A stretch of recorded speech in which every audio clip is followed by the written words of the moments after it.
आ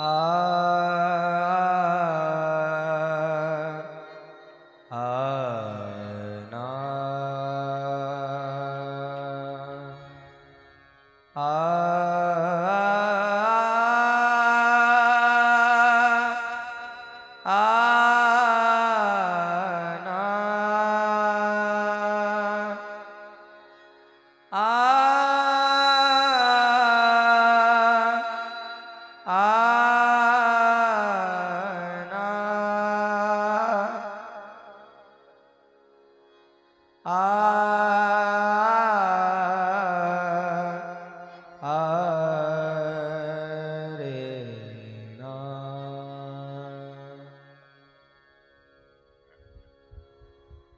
वक्रतुंड महाकाय सूर्यकोटि समप्रभ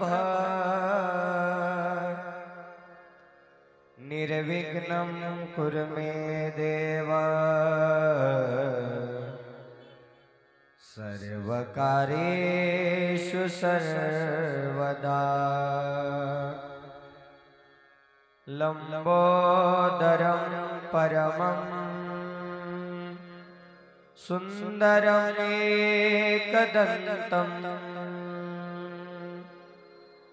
रक्तांबरं त्रिनयनं परमं पवित्रम् सच्चिदानन्दरूपाय सदसव्यशक्तिहेतवे नमः शिवाय सांबाय स्वयंभुवे नमो नमः। नमस्ते शारदे देवी सरस्वती मतिप्रदे वसत्वं मम जीवाग्रे सर्वविद्याप्रदा भव। श्रीरेणुकगणेशाख्य रेवनसिद्धादेशिकं वीरशैवमताचार्य तं वन्दे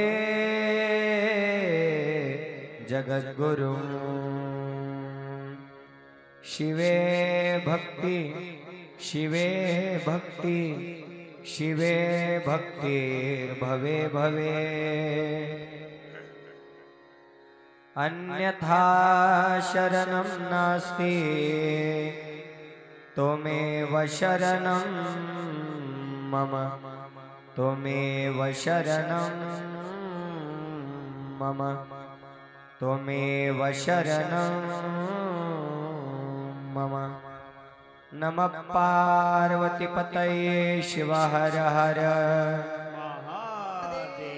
शिव महापुराण भगवान की कैलाशपति भगवान की ग्राम दैवत भगवान की रेणुका देवी माता की बजरंगबली हनुमान की श्रीमज्जगद्गुरु पंचाचार्य महाराज की राष्ट्रसंत सद्गुरु शिवलिंग शिवाचार्य महाराज की सद्गुरु निरंजन शिवाचार्य महाराज की सद्गुरु शांतवीरलिंग शिवाचार्य महाराज की बाल तपस्वी गुरु निरंजन शिवाचार्य महाराज की सब शिवाचार्य गुरु महाराज की संत शिरोमणि मन्मथ स्वामी महाराज की सब साधु संत महाराज की सद्गुरु बुद्धिवंत महाराज की सब संतन के हर हर महादेव। भारत माता की वंदे मातरम। मानव धर्माचा विजय असो। धर्मानेच विश्वाला शांती मिळते। गौ माता की जय। सरस्वती माता की जय। अपने अपने माता पिता की नमः पार्वती पतये शिव हर हर महादेव। शिव शंभो शंभो शिव शंभो महादेवा शिव शंभो शंभो शिव शंभो महादेवा शिव शंभो शंभो शिव शंभो महादेवा शिव शंभो शंभो शिव शंभो महादेवा हर हर हर हर महादेवा शिव शंभो महादेवा हर हर हर हर महादेवा शंभो महादेवा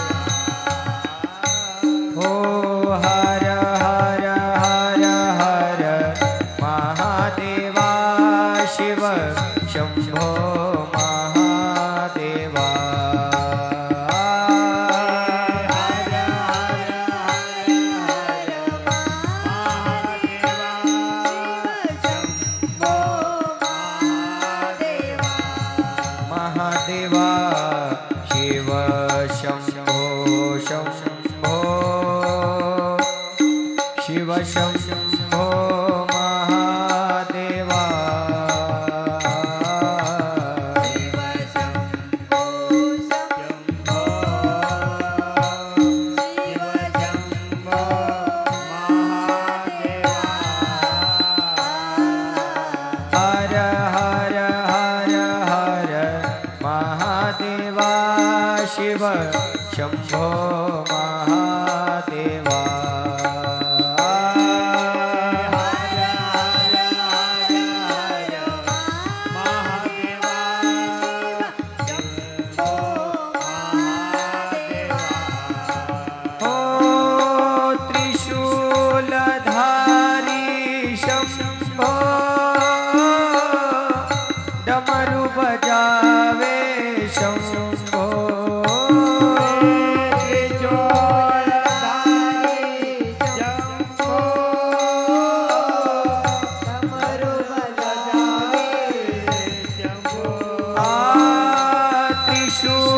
त्रिशूलधारी शंभो डमरू बजावे शंभो शंभो नम ओम नम ओम नम ओम नमः शिवाय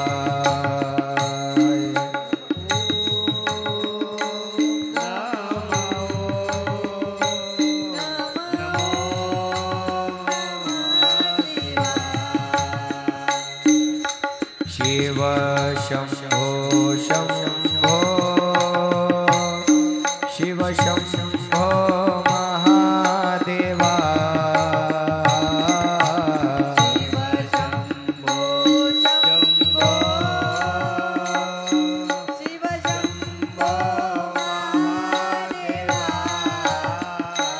हो हर हर हर हर महादेवा शिव शंभो महादेवा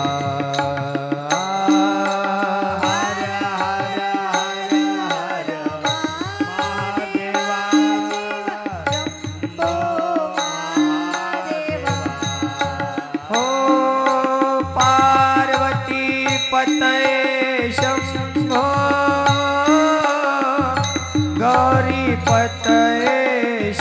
शंभो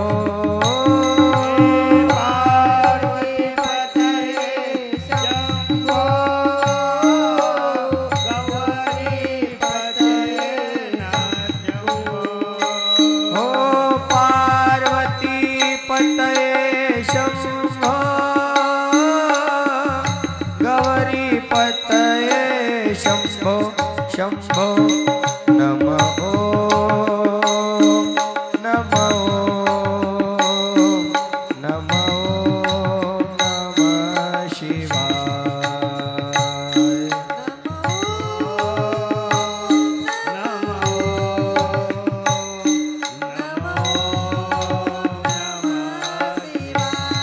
नमः शिवाय शिव शंभो शंभो शिव शंभो महादेवा शिव शंभो शंभो शिव शंभो महादेवा हर हर हर हर महादेवा शिव शंभो महादेवा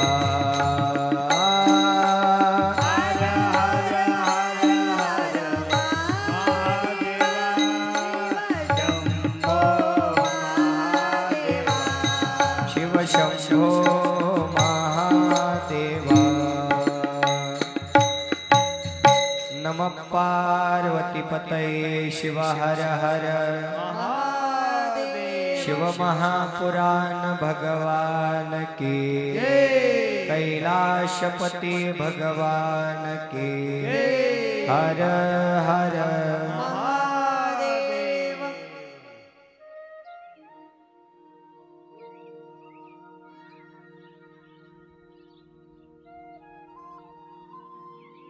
अनंत कोटी ब्रह्मांड नायक शाश्वत वैभवाचा स्वामी देवाधिदेव शंभू महादेवांच्या दिव्य चरणी अनंत कोटी साष्टांग प्रणिपात समर्पित करून कुलगुरु शतस्थल ब्रह्मी 108 सद्गुरु शांतवीरलिंग शिवाचार्य गुरुमाऊली हिरेमठ संस्थान औसा जिल्हा लातूर तथा जन्मदाते आई वडील या दोन्ही गुरुवर्यांच्या दिव्य चरणी अनंत कोटी साष्टांग प्रणिपात समर्पित करून खरोसा नगरीचे ग्रामदैवत भगवान शंभू महादेव श्री हनुमंतराया रेणुका देवी मातासह गावातील सर्व देवी देवतांच्या दिव्य चरणी अनंत कोटी साष्टांग प्रणिपात समर्पित करून वसुंधरा रत्न राष्ट्रसंत सद्गुरु शिवलिंग शिवाचार्य गुरुमाऊली लिंगैक्य गुरु निरंजन शिवाचार्य गुरुमाऊली बाल तपस्वी गुरु निरंजन शिवाचार्य गुरुमाऊली सह सर्व शिवाचार्य गुरु महाराजांच्या दिव्य चरणी अनंत कोटी साष्टांग प्रणिपात समर्पित करून संत शिरोमणी मन्मथ माऊली सह सर्व साधू संतांच्या दिव्य चरणी अनंत अनंत कोटी साष्टांग प्रणिपात समर्पित करून क्रांती सूर्य जगत ज्योती महात्मा बसवेश्वर महाराज हिंदवी स्वराज्याची स्थापना करणारे छत्रपती शिवाजी महाराज यासह आदि राजे महाराजे यांना वंदन करून पवित्र पुण्यभूमी तीर्थक्षेत्र शिवक्षेत्र खरोसा या परमपुण्यभूमीमध्ये पवित्र श्रावण महिन्यामध्ये आजच्या दुसऱ्या दिवसीय शिवमहापुराण कथा श्रवण करण्यासाठी आलेले तुम्ही सर्व भाविक सद्भक्तगण, माता पिता बंधू भगिनी, आपणा सर्वांच्या हृदय मंदिरामध्ये विराजमान असणाऱ्या परमात्म्य रूपी भगवंताच्या दिव्य चरणी अनंत कोटी साष्टांग प्रणिपात समर्पित करून आजच्या दुसऱ्या दिवसीय शिव महापुराण कथेला प्रारंभ करत असताना चालत असलेला विश्वशांती अखंड शिवनाम सप्ताह ग्रंथराज परम रहस्य पारायण संगीतमय शिव महापुराण कथा सोहळा वर्ष 7वे दिवस दुसरा। अज्ञानी जीवाच्या उद्धारासाठी, या मानव जातीच्या कल्याणासाठी पवित्र श्रावण महिन्यामध्ये भगवान शिव परमात्म्याचं वाङ्मय आपल्या कानावरती पडावं आणि जीवनातील दुःख दूर होऊन सुखाची प्राप्ती व्हावी, यासाठी या सप्ताह कमिटीतून ज्यांनी या शिव महापुराण कथेचं अथांग असं परिश्रम घेऊन गेल्या 6 वर्षापासून ते या वर्षी 7व्या वर्षापर्यंत अगदी सुंदर अशा प्रकारचं मार्गदर्शन करून, अगदी सुंदर अशा प्रकारचं नियोजन करून या शिवनाम सप्ताहाला एक विशेष असं उत्साही रूप दिलेले आपणा सर्वांचे मार्गदर्शक तथा या शिव महापुराण कथेचे संयोजक शिवभक्त परायण श्री शेषेराव नरसिंगराव बिराजदार माजी मुख्याध्यापक। दादांचं हे कार्य अनमोल आहे। ज्या कार्यावर कितीही बोललं तरी ते कमीच आहे, पण एक मुख्याध्यापक असताना देखील मनामध्ये कसलाही अहंकार न ठेवता अगदी लहानापासून ते मोठ्यापर्यंत सर्वांना आवोजावोची भाषा वापरून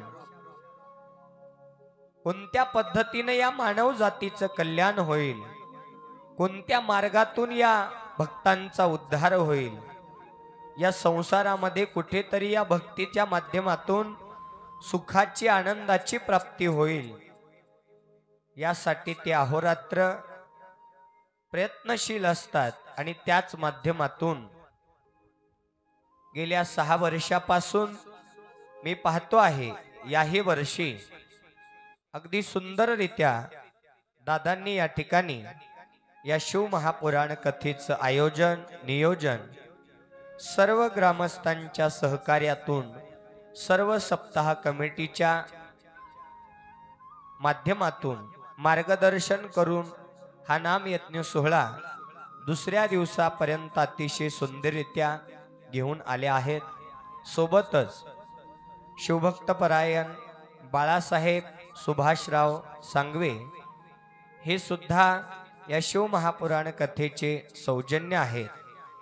तसेच या सप्ताहामध्ये विशेषतः काया वाचा मनाने तन मन धनाने अगदी 8 दिवस व या सप्ताह सुरू होण्याच्या 2 महिने अगोदर दादांच्या मार्गदर्शनाखाली जे काही तरुण युवक या ठिकाणी धावत कार्य करत आहेत, असे शिवभक्त परायण बंडू भाऊ बिराजदार, शिवभक्त परायण राहुलजी डोके, शिवभक्त परायण प्रशांतजी माळी, शिवभक्त परायण बालाजी जाधव यासह ज्यांचे नाव मला परिचित नाहीत असे त्यांना सहकार्य करत असलेले सर्व सप्ताह कमिटीतील नवतरुण युवक मंडळी नाम यज्ञ सोहळ्यामध्ये व्यासपीठ प्रमुख म्हणून या ठिकाणी लाभलेले शिवभक्त परायण माहेश्वर मूर्ती गंगाधर स्वामी महाराज, शिवभक्तपरायण विठ्ठल संतबुवा भारती महाराज, शिवभक्तपरायण प्रकाश मदनराव डोके महाराज, दुसऱ्या दिवसीय पर्व काळामध्ये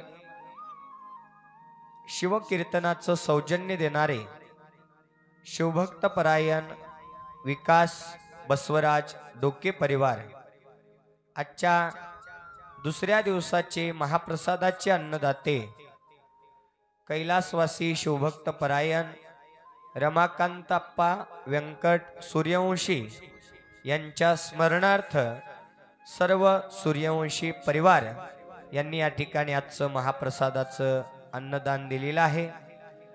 नामयज्ञ सोहळ्यामध्ये 1 रुपयापासून हजारो रुपयापर्यंत देणगी देणारे सद्भक्त मंडळी, मंदिर प्रांगणामध्ये सतरंजी उचलण्यापासून ते अंथरणाऱ्यापर्यंत, झाडून काढणाऱ्यापासून ते स्वच्छता देणाऱ्यापर्यंत, विण्याची सेवा देणारे सद्भक्त मंडळी, पहाटेच्या शिवपाटापासून ते पुन्हा पहाटेच्या शिवपाटापर्यंत सेवा देणारी सर्व महिला पुरुष भजनी मंडळी, नामयज्ञ सोहळ्यामध्ये ज्यांची सुंदर अशी साऊंड सिस्टम लाभत आहे असे शिवभक्तपरायण माहेश्वर मूर्ती गुरुबंधू रोहितजी स्वामी महाराज, या संगीतमय शिवकथेसाठी संगीत साथ करत असलेले स्वर शिवाणी संगीत संच कलाकार मंडळी, गायनाचार्य हार्मोनियम वादक शिवभक्तपरायण भजन सम्राट दत्तात्रय कोल्हाप्पा आपसिंगेकर, कोरस गायक शिवकीर्तनकार सूरमणी पुरस्कार प्राप्त शिवभक्तपरायण शिवलिंग जळकोटे महाराज साकोळकर, तबला वादक तबला मार्तंड तबला विशारद आत्मीय बंधू शिवभक्तपरायण आत्मलिंग महाराज लोहारेकर, शिव संप्रदायामध्ये या शिवभक्तीच्या कार्यासाठी अहोरात्र प्रयत्नशील असलेले शिवभक्तपरायण गोनाळे आप्पा किलचकर यासह आजच्या दुसऱ्या दिवसीय शिवमहापुराण कथा श्रवण करण्यासाठी आलेले तुम्ही सर्व भाविक सद्भक्तगण, माता पिता बंधू भगिनी, आपणा सर्वांना व आतापर्यंत ज्यांचा नाम उल्लेख केलेला आहे त्या सर्वच सद्भक्तांना अनंत कोटी ब्रह्मांड नायक भगवान शिव परमात्मा सुख समृद्धी आयु आरोग्य धनसंपदा उदंड आयुष्याची प्राप्ती करून देवो, सुख शांती समाधान जीवनामध्ये प्राप्त करून देवो अशी मंगल प्रार्थना करून आजच्या दुसऱ्या दिवसीय शिव महापुराण कथेला आपण प्रारंभ करीत आहोत। काल आपण पहिल्या दिवसीय शिव महापुराण कथेमध्ये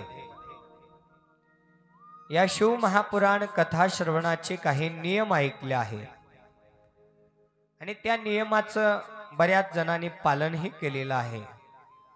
ज्यांना जे नियम पाळता येतील त्यांनी तो नियम आपल्या जीवनामध्ये नक्कीच पाळला आहे आणि त्याच्या पुढे भिल्ल कुळामध्ये जन्म घेऊन देखील पापी दुराचारी असणारा कनाप्पा नावाचा एक शिकारी, त्या शिकाऱ्याने सुद्धा आपल्या हट्टपूर्वक भक्तीच्या बळावर भगवान शिव परमात्म्याला आपलंसं करून घेतलं आणि शिवकृपेचा अधिकार प्राप्त करून घेऊन शेवटी मोक्षाचा अधिकार प्राप्त करून घेऊन शेवटी कैलासाची प्राप्ती करून घेतली।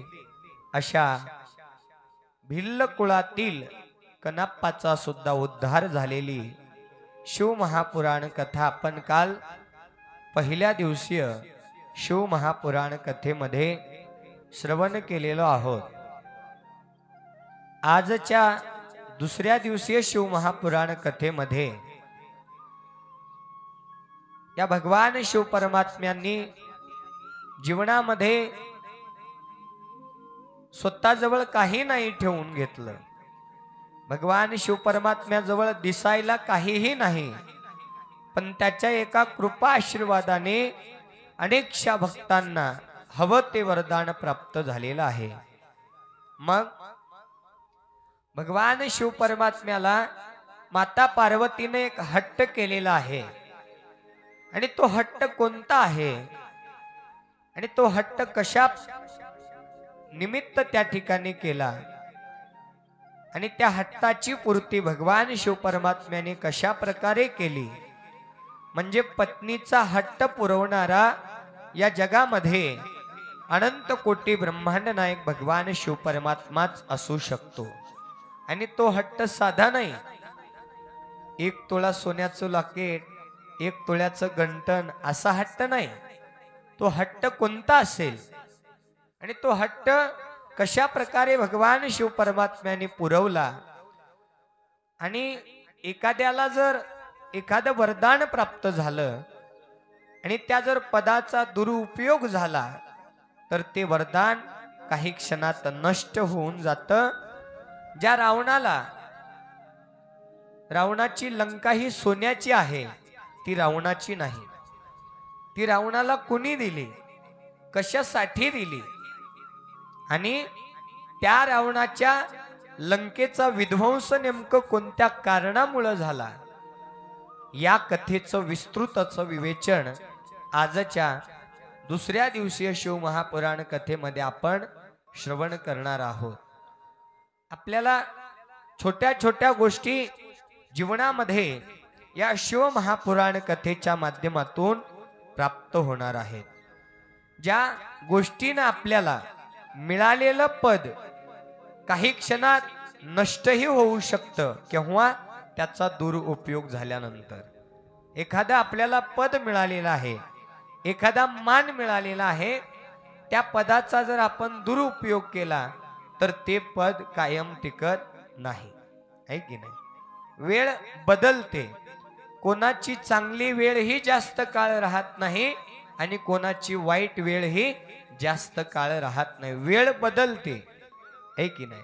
बघा, जिवंतपणी पक्षी किड्या मुंग्यांना खातो. जिवंत असताना पक्षी किड्या मुंग्यांना खातो, पण तोच पक्षी मेल्यानंतर त्याच किड्या मुंग्या पुन्हा त्या पक्षाला लागतात. वेळ बदलते, वेळ राहत नाही. म्हणून आज आपल्या जीवनामध्ये आपल्याला या शिव महापुराण कथेच्या माध्यमातून या लागी तुम्हा सांगतो ही सोय, गेली घडी नाही परतोनी. अजून वेळ गेलेली नाही. या जन्माचं सार्थक करून घेण्यासाठी, या जीवनाचं सोनं करून घेण्यासाठी या शिव महापुराण कथेच्या माध्यमातून आपल्याला एक एक शब्द अंतःकरणामध्ये उतरवून आपल्या जीवनाचा उद्धार करून घ्यायचा आहे. वेळ, आज गेलेली वेळ परत येत नाही. आता 4:29 झाले आजच्या तारखेचे. आता हीच वेळ जर आपल्याला उद्या पाहायची असेल आजच्या तारखेमध्ये तर पाहायला मिळेलच, त्यातली गोष्ट नाही. नाही देहाचा भरवसा, कोण दिवस येईल कैसा. आपण आज इथं बसलेलो आहोत, इथून घरी जाऊ की नाही याचा सुद्धा भरोसा नाही. म्हणून वेळ मिळालेली आहे, त्या वेळेचं सोनं करायला शिकलं पाहिजे. एका वर्षाची जर किंमत आपण विचारली तर त्या एका वर्षाची किंमत एखाद्या शेतकऱ्याला विचारावं. वर्षभर शेतामध्ये ऊस लावलेला आहे. कधी रात्री पाळीची लाईट आहे तर कधी दिवस पाळीची लाईट आहे.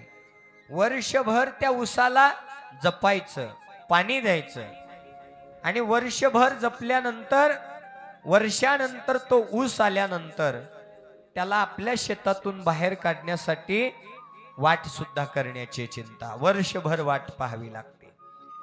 वाट करता करता पुन्हा त्या ऊसाला आपल्या शेतातून बाहेर काढण्यासाठी टोळी बघावी लागते. कशी वशी टोळी ही भेटली, आहे की नाही. ऊस तोडणीची टोळी. तदनंतर कसा बसा ऊस कारखान्यात पोचला, त्याच्यानंतर ऊस किती टन होईल याची चिंता. कसा बसा टन ही त्या ठिकाणी आपल्याला कळालं, पण त्याच्या पुढे किती भाव लागेल याची चिंता. भाव लागला, मिळालेल्या भावाचं मानधन कधी आपल्या खात्यावर जमा होईल आणि कधी आपली दिवाळी साजरी होईल त्या मिळालेल्या मानधनातून दिवाळी साजरी करणारा शेतकरी एका वर्षाची वाट पाहतो. त्या एका वर्षाची किंमत त्या शेतकऱ्याला विचारावं. वर्षावरून पुन्हा महिन्यावर या. महिन्याची किंमत माझ्या या माय माऊलीला विचारा. 9 महिने 9 दिवस दगडासारखं ओझं पोटामध्ये वागवते, हे की नाही. न थकता न थांबता अहोरात्र त्या संसारामध्ये काबाड कष्ट करते. त्या यातना काय असतात जन्म देतानाच्या त्या माझ्या माय माऊलीलाच माहिती आहे. त्या महिन्याची किंमत या माता माऊलीला विचारावं. महिन्यावरून परत दिवसावर या. दिवसाची किंमत त्यांना विचारा ज्यांचं हातावरलं पोट आहे. सकाळी काम मिळालं तरच संध्याकाळी एक टाइम भोजन करता येतं. अन्यथा परिस्थिती गरिबी आहे, सकाळी कामाला जावंच लागतं, संध्याकाळी एक टाइमाच्या जेवणाची सोय. काम नाही मिळालं तर उपवाशी झोपायचं. म्हणून दिवसाची किंमत त्याला विचारा जो 250 रुपये 300 रुपये रोजानी लोकांच्या शेतात काबाड कष्ट करून आपलं पोट भरतो. त्याला त्या दिवसाची किंमत विचारा. दिवसावरून पुन्हा तासाची किंमत विचारा माझ्या सरांच्या विद्यार्थ्यांना. वर्षभर अभ्यास करायचा आणि 3 तासामध्ये भविष्य घडणार आहे, हे की नाही. तासाची किंमत 3 तास वेळ आहे. 100 मार्काचा पेपर आहे. घाम पुसता पुसता प्रश्नाची उत्तरं सोडवू लागला, कारण त्याच उत्तराने आपलं उज्ज्वल भविष्य ठरणार आहे.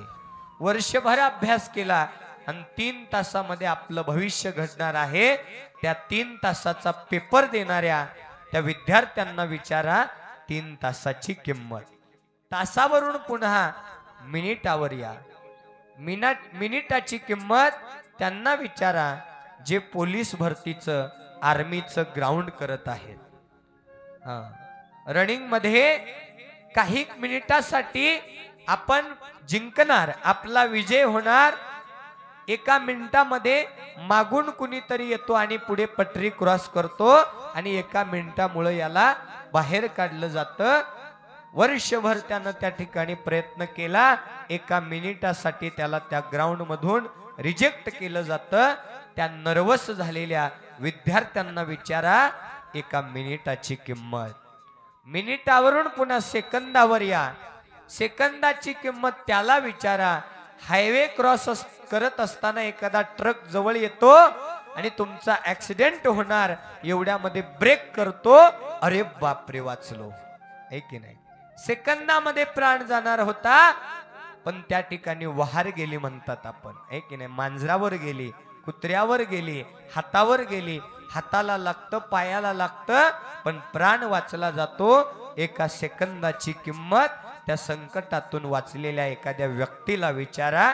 म्हणून वेळेची किंमत, वेळ पुन्हा येणार नाही. सेकंद जातो, मिनिट जातात, तास जातात, दिवस जातात, वर्ष जातात. या लागी तुम्हा सांगतो ही सोय, गेली घडी नये परतोनी. म्हणून संत जागी झाले, शिव महापुराण कथा जागी झाल्या.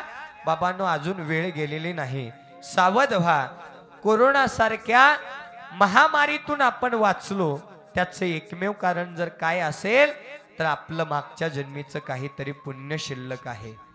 बरेच चिरटा मुंग्यासारखे मोठ्या मोठ्या घराण्यातले व्यक्ती या जगातून निघून गेले. अहो त्यांचीच बॉडी आहे का हे सुद्धा पाहता आली नाही. याची बॉडी त्याच्या घरी गेली, त्याची बॉडी याच्या घरी गेली. नुसतं नाव दिलं, हा व्यक्ती आहे, टाका म्हणले लगेच.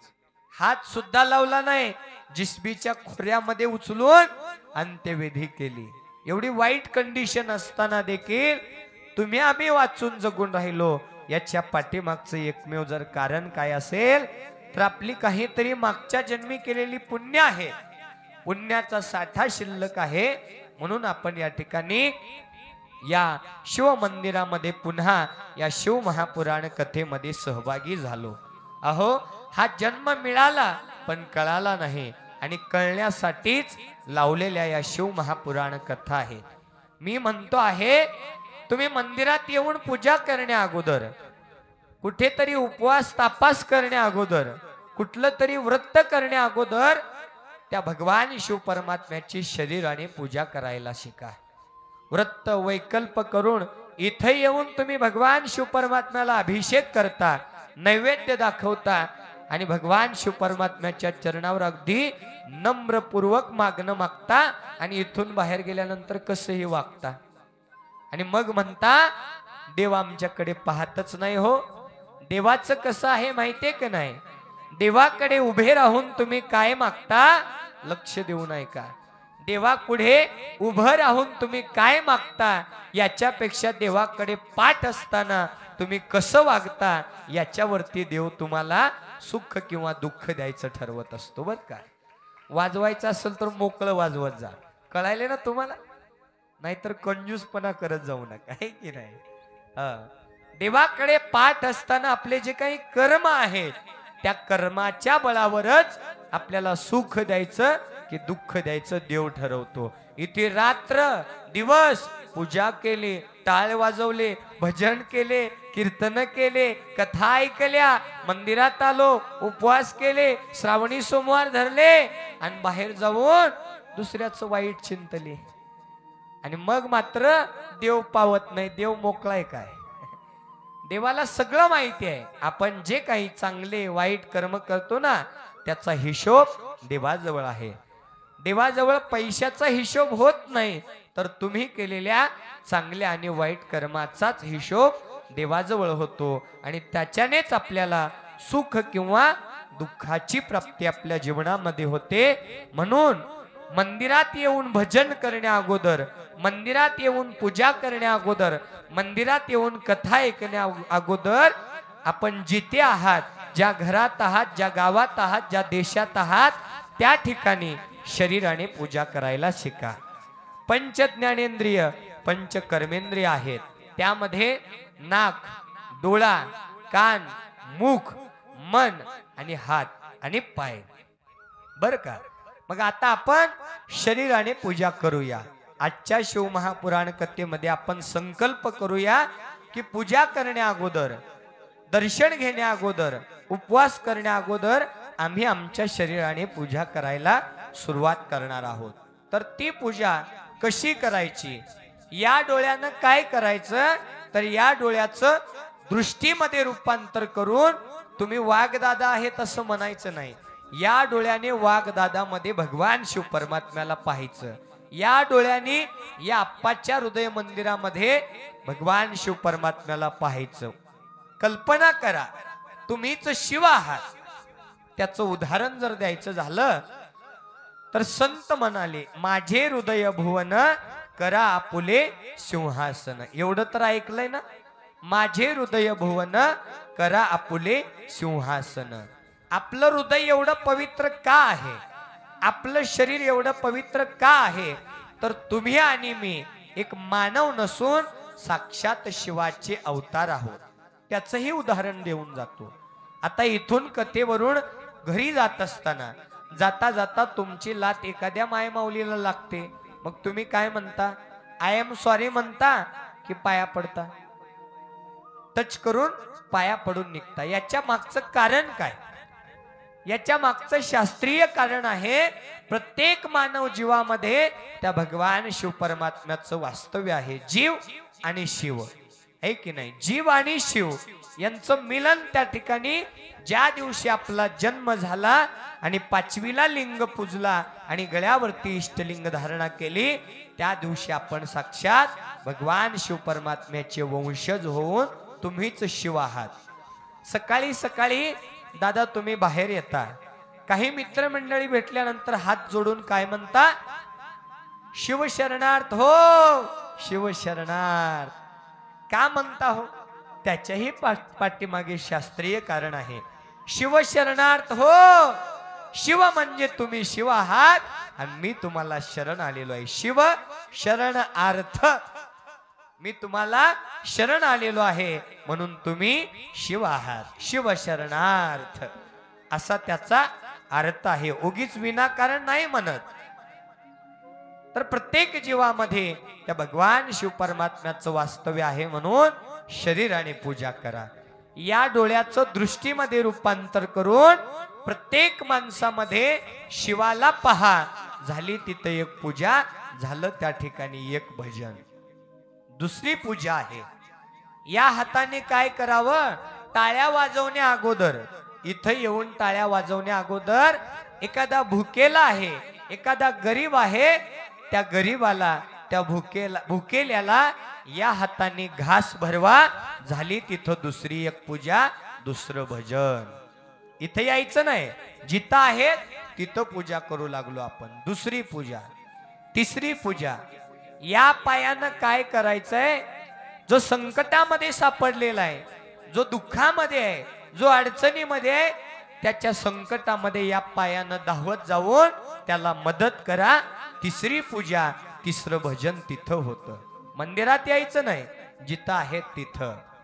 तदनंतर या मुखाने काय करावं? भगवंताचं नाव घेण्या अगोदर आपल्या शेजारच्याचं चांगलं व्हावं, आपल्या परिवारातल्याचं चांगलं व्हावं, आपल्या भाऊबंदाचं चांगलं व्हावं.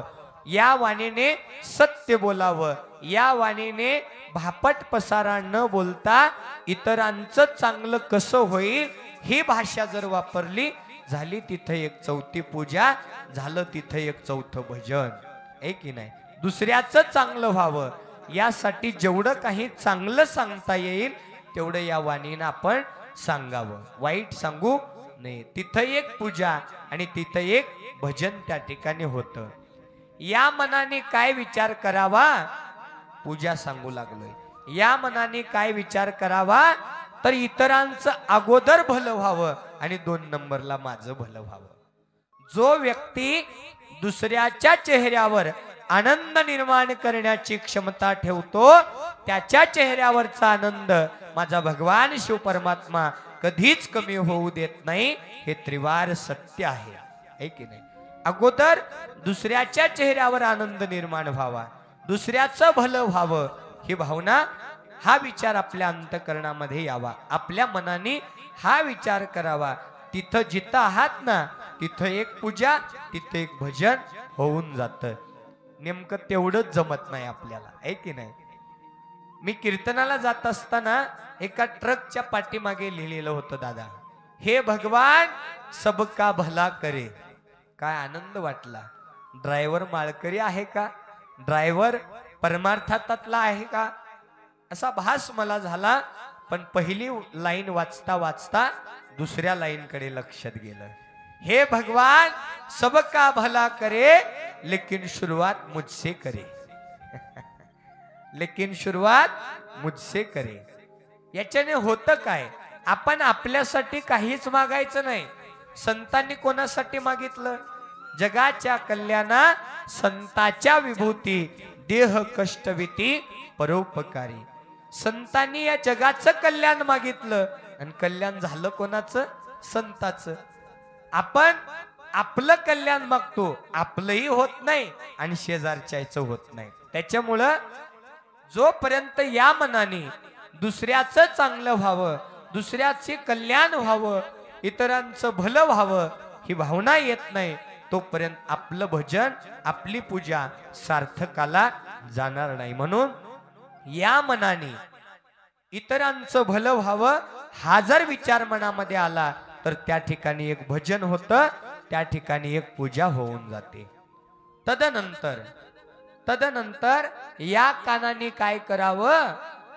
तर जे वाईट आहे ना, ते वाईट पटकन इकडून तिकडं सोडून द्यावं आणि जेवढं जेवढं चांगलं आहे तेवढंच ऐकून आपल्या अंतःकरणामध्ये त्याचा फायदा करून घ्यावा. तिथे एक पूजा, तिथे एक भजन सहज होऊन जातं. या अशा अनेक प्रकारच्या शरीर आणि पूजा करण्यासाठी भगवान शिव परमात्म्याने आपल्या समोर कथा ठेवलेल्या आहेत. है की नाही? आता मंदिरात आलात का? नाही. कथा ऐकल्या का? नाही. मग जिथं आहात त्या ठिकाणी राहून सुद्धा या शरीराने तुम्हाला पूजा करता येते. आणि तशा पद्धतीने आपण दैनंदिन जीवनामध्ये जिथे आहात, ज्या ठिकाणी आहात त्या ठिकाणी शरीराने पूजा करण्याचा आपण नक्कीच जीवनामध्ये प्रयत्न केला पाहिजे.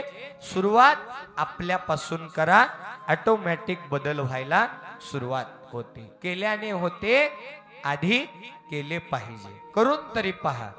आणि म्हणून शरीराने पूजा करता करता आपण या भगवान शिव परमात्म्याचं वाङ्मय ऐकून हे ज्ञान आपल्या जीवनामध्ये आपण साठवून घेणार आहोत. या जगाच्या पाठीवर पैसा कधी कामी येईल ना येईल, पण या जगाच्या पाठीवर आपण जे मिळवलेलं चांगलं ज्ञान आहे ना, ते मात्र तुमच्या सुखातही कामी येईल आणि दुःखातही कामी येणार आहे. कारण या जगाच्या पाठीवर सर्वश्रेष्ठ जर काय असेल तर ते परमार्थिक असं गुह्य ज्ञान आहे. परमरहस्याचं पारायण किती जण करत आहेत? इथं बसलेल्या पैकी हात वरी करा. एक जणच आहे. टोटल मिळून किती जण बसले? अंदाजे 10-11. बर. परमरहस्याचं पारायण करणाऱ्यांना नक्कीच माहिती आहे. परमरहस्यामध्ये एक उदाहरण आलेलं आहे, अंध आणि पांगळा. आंधळा आणि पांगळ्याचं उदाहरण आहे. आंधळा आणि पांगळा एका झोपडीमध्ये बसलेले असताना त्या झोपडीला आग लागते. आंधळ्याला दिसत नाही, पण संकटामध्ये पळून जाण्यासाठी, संकटामधून त्या ठिकाणी आपलं रक्षण करण्यासाठी पाय आहेत. आंधळ्याला दिसत नाही पण पाय आहेत. पांगळ्याला दिसतंय पण पाय नाहीत. कसा प्रसंग आहे बघा. पांगळ्याला या झोपडीला लागलेली आग दिसू लागलेली आहे, पण पळून जाता येत नाही. आंधळ्याला मात्र दिसतंय, आंधळ्याला मात्र दिसत नाही, पण पळून जाण्यासाठी पाय आहेत. आता इथं गरज कशाची आहे? तर इथं आपल्या दिव्य दृष्टी ज्ञानाची गरज आहे. आता जर इथं परमार्थिक ज्ञानाचा जर विचार नाही केला असता तर दोघेही जळून खाक झाले असते. म्हणून पांगळ्याला परमार्थिक असं गुह्य ज्ञान होतं म्हणून विचार केला, आणि त्या विचाराच्या बळावर पांगळ्याने आंधळ्याला बोलायला सुरुवात केली. अरे बाबा, आपण ज्या झोपडीमध्ये थांबलो आहोत ना, त्या झोपडीला आग लागलेली आहे, आणि आता मी सांगतो तसं करायचं. मी तुझ्या खांद्यावरती बसेन आणि जिकडे जिकडे आवाजाचा इशारा करेन तिकडे तिकडे तू चालत चालत राहा. आणि अशा पद्धतीनं जर आपण वाटचाल केली तर नक्कीच आपण या महान अशा संकटातून आपला प्राण वाचू, अन्यथा दोघेही जळून गेल्याशिवाय राहणार नाही. म्हणून मी सांगतो तसं कर. आंधळ्याने ऐकलं, मला तर काही दिसत नाही, पांगळा जे बोलतोय ते करेक्ट आहे असं म्हटलं, आणि पटकन आंधळा खाली बसला, पांगळा त्याच्या खांद्यावर बसला. जिकडे जिकडे पांगळा आवाजाचा इशारा करत बोट दाखवू लागला तिकडे तिकडे तो आंधळा चालू लागला. वरून पांगळा दिशा करू लागला, उजवीकडे चाल, सरळ चाल, उजवीकडे चाल, डावीकडे चाल, सरळ चाल. तसं तसं आंधळा पायाने चालू लागला. आणि बघता बघता काही क्षणात या दोघांनीही त्या महान अशा संकटातून आपल्या जीवाची सुटका केली. कशाच्या बळावर? ज्ञानाच्या बळावर. आणि जर त्याला ज्ञानच नसतं तर दोघेही जळून खाक झाले असते. काय करावं काय करावं हा जर विचार असता तर दोघेही जळून खाक झाले असते. म्हणून या जीवनामध्ये आपल्याला आपल्या संकटामध्ये, आपल्या दैनंदिन जीवनामध्ये आपलं हित साधून घेण्यासाठी परमार्थिक ज्ञान आपल्या जीवनामध्ये असणं गरजेचं आहे. आणि तदनंतर या ज्ञानाची अनुभूती भगवान शिव परमात्म्याने आपल्या समोर देत असताना उदाहरण स्वरूपात कथा ठेवलेली आहे. एक जीवा आणि शिवा नावाचे दोन मित्र आहेत. जीवा आणि शिवा नावाचे दोन मित्र आहेत. जीवा म्हणतो आहे या जगाच्या पाठीवर फक्त धन श्रेष्ठ आहे, पैसा श्रेष्ठ आहे. आणि शिवा म्हणतो आहे या जगाच्या पाठीवर सगळ्यात जास्त ज्ञान श्रेष्ठ आहे. दोघांमध्ये भांडण लागलेलं आहे. जीवा म्हणतो आहे धन श्रेष्ठ आहे, शिवा म्हणतो आहे ज्ञान श्रेष्ठ आहे. या दोघांनीही भांडण करता करता दोघांचाही निकाल लागेला. म्हणून त्या गावातल्या, त्या देशातल्या राजाकडे हे भांडण गेलं. राजे, जीवा म्हणू लागला, राजे माझं म्हणणं आहे या जगाच्या पाठीवर पैसा श्रेष्ठ आहे. शिवा म्हणू लागला, नाही नाही राजे, या जगाच्या पाठीवर परमार्थिक असं गुह्य ज्ञानच श्रेष्ठ आहे. दोघांचं भांडण राजाकडे गेलं. आता राजाला कोणाच्या बाजूनं न्याय द्यावा हे कळेना गेलं, कारण दोघेही तितकंच जवळचे. त्याला न्याय द्यावा तर त्याला राग, त्याला न्याय द्यावा तर त्याला राग. दोघांचंही त्या ठिकाणी उत्तर देता येईना, पण राजाला या दोघांचा राग आला. दोघांनीही राजाचं डोकं पिकवलं होतं, राजाला त्रास दिला होता, राजाला राग आला. राजाने एक पत्र लिहिलेलं होतं. राजाने एक पत्र लिहिलं. त्या पत्रामध्ये राजाला जे लिहायचं होतं ते लिहिलं आणि ते पत्र त्या दोघांच्या हातामध्ये दिलं आणि सांगितलं, हे पत्र घ्या आणि रोम देशाच्या राजाकडे जाऊन तुमच्या प्रश्नाचं उत्तर घ्या. मला तुमच्या प्रश्नाचं उत्तर देता येत नाही. हे पत्र घेऊन तुम्ही रोम देशाच्या राजाकडे जा.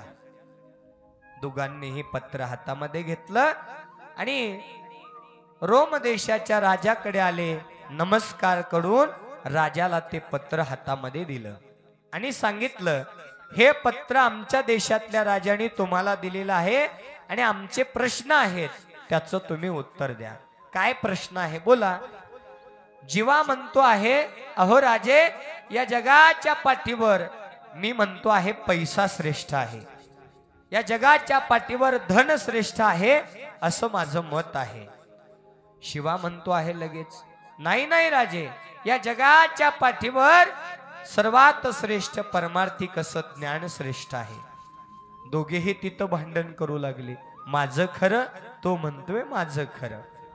तिथेही राजाला कोणाकडून कोण्या बाजूने उत्तर द्यावं काही कळेना. राजाने ते पत्र वाचलं.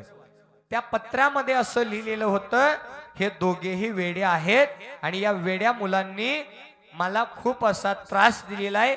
यांच्या काही प्रश्नाचे उत्तर देण्याच्या योग्यतेचं नाही आणि यांना काही उत्तर देत बसू नका. यांना तुमच्या देशामध्ये फाशी देऊन टाका. पत्र लिहिलेलं होतं, यांना पाठवू नका परत. ही पिढा तुमच्याकडे ठेवून घ्या आणि यांना फाशीची शिक्षा द्या. हे वाचलं आणि राजा त्या दोघांनाही बोलू लागला, या पत्रामध्ये तुमच्या राजांनी काय लिहिलंय तुम्हाला माहितीये का? नाही नाही, आम्हाला वाचायला येत नाही, तुम्ही सांगा.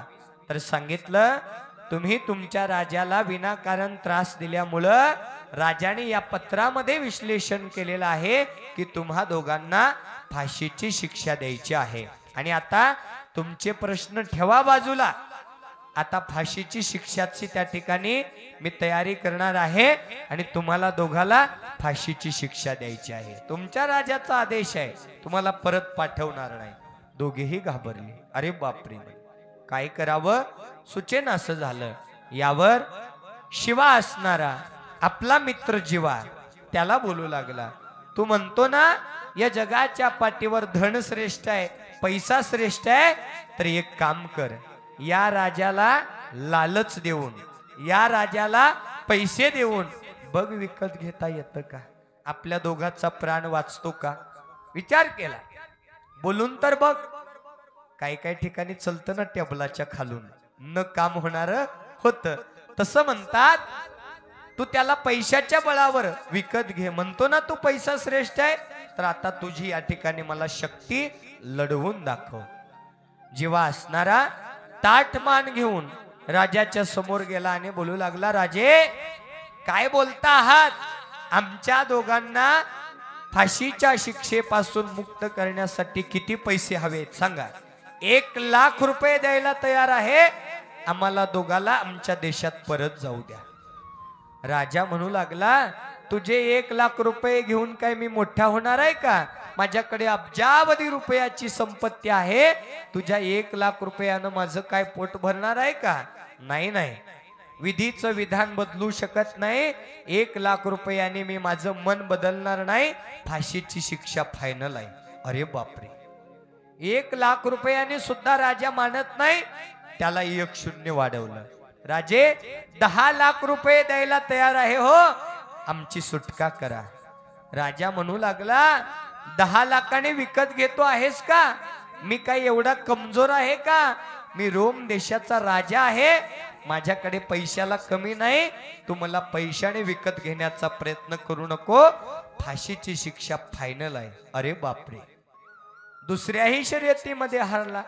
मग ठरवलं, अहो राजे, माझी जेवढी संपत्ती आहे, माझं जेवढं धन आहे, 1 करोड रुपये तुम्हाला द्यायला तयार आहे, आता तरी आमची सुटका करा.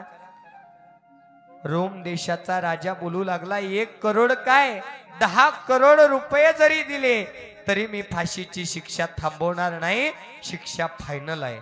अरे बापरे, आता मात्र हातपाय थंड पडले, घाबरला, हातपाय थरथर कापू लागले. मग मात्र जीवाने हार मानली आणि आपला मित्र असणारा शिवाकडे जाऊन नम्रपूर्वक विनंती केली, बाबा, मी पैशाच्या जोरावर या ठिकाणी तुला म्हणत आलो की या जगाच्या पाठीवर धन श्रेष्ठ आहे, पैसा श्रेष्ठ आहे, पण माझा पैसा इथं कामी आला नाही. पण तू म्हणतो ना या जगाच्या पाठीवर ज्ञान श्रेष्ठ आहे, तर मला त्या ज्ञानाची ताकद बघायची आहे. आता तुझा नंबर आहे, चल पुढे ये आणि आपली फाशीची शिक्षा थांबव, बघू तुझं ज्ञान किती श्रेष्ठ आहे. शिवा हे ताट मान घेऊन पुढे आला, राजाला हात जोडून नमस्कार केला आणि राजाला आपल्या ज्ञानाच्या बळावर बोलू लागला, अहो राजे, तुम्हाला काय माहितीये, आमच्या राजाला आम्हा दोघांना जर शिक्षा द्यायची असती तर नाही का आमच्या देशातच दिली असती. आमच्या राजाने त्यांची पीडा तुमच्या पदरात टाकली आहे, तुम्ही ठरवा म्हणले, आता काय करायचंय. रोम देशाचा राजा विचारात पडला, त्यांची पीडा आमच्या पदरात टाकले म्हणजे याचा अर्थ काय? अहो राजे ऐका, आमच्या दोघांची पत्रिका कुंडली आमच्या राजाने वाचले म्हणले. माझा जो मित्र आहे ना शिवा, माझा जो मित्र आहे ना जीवा, शिवा बोलू लागलेला आहे आता, माझा जो मित्र आहे ना जीवा, याची जी कुंडली आहे भविष्यवाणी, त्याच्या पत्रिकेमध्ये, त्याच्या कुंडलीमध्ये असं लिहिलेलं आहे की तो ज्या भूमीवर मरेल, ज्या जागेवर मरेल, ज्या गावात मरेल, ज्या देशात मरेल, त्या देशामध्ये कायमस्वरूपी पाण्याचा दुष्काळ पडणार आहे, असं त्याचं भविष्य आहे म्हणले, कुंडलीत लिहिले म्हणले. आणि माझी पत्रिका, माझ्या कुंडलीमध्ये, माझ्या जन्मपत्रिकेमध्ये असं लिहिलेलं आहे, मी ज्या ठिकाणी मरणार आहे, मी ज्या भूमीवर मरणार आहे, मी ज्या गावात मरणार आहे, ज्या देशात मरणार आहे, त्या देशामध्ये कोरोना सारखी महामारी पसरणार आहे. म्हणून हे राजाने भविष्य वाचलं आणि त्यांची पीडा नको म्हणून त्यांच्या देशावरचं संकट तुमच्या पदरात टाकलेलं आहे. मी तर अगोदर तयार आहे बाबा म्हणले, द्या म्हणले मला फाशी अगोदर, चला माझा नंबर. त्याही मित्रानं चतुरपणा केला जीवा, तो म्हणू लागला, नाही नाही राजे, अगोदर मला द्या. शिवा म्हणू लागला, नाही नाही राजे, अगोदर मला द्या. राजा घाबरला, खरंच आहे म्हणला.